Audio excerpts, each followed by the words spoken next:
लेकिन राहुल गांधी को उत्तर प्रदेश में जा रहे हैं चुनाव के लिए। दिल्ली में यही इंडिया अलायंस के नेता आते हैं, मिलते हैं तो एक दूसरे को गले लगाते हैं।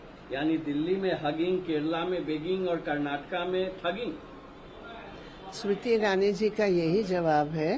स्मृति ईरानी जी, आप अपने पार्टी और अपनी पॉलिटिक्स को छिपाने के लिए आप जिस तरह आरोप लगा रहे हैं, पहले ये तो जवाब दीजिए, ये सच है कि नहीं कि बीजेपी ठगिंग इलेक्टोरल बॉन्ड्स के साथ, बीजेपी हगिंग जितने भी सेक्सुअल असॉल्टर्स हैं, और बीजेपी गैगिंग जो भी जनवादी अधिकार है।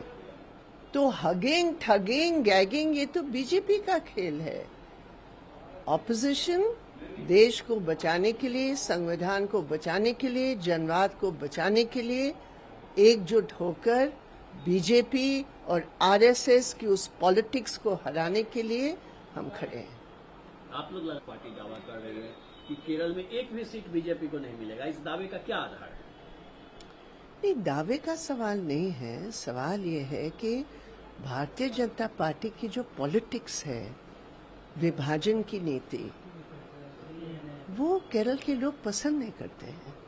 और राजगोपाल जी जो बीजेपी के वरिष्ठ नेता है, उन्होंने एक बार स्वयं ही कहा कि बीजेपी केरल को कभी भी नहीं जीत सकती क्योंकि केरल के लोग लिटरेट है, शिक्षित है। तो ये तो राजगोपाल के ही शब्द है, उसी से आप अनुमान लगा लीजिए।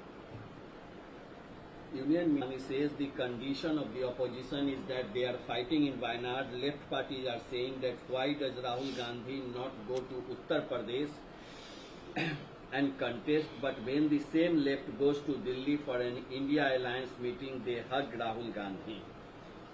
Why is Smriti ji so upset when the opposition parties on a principal position of saving India come together?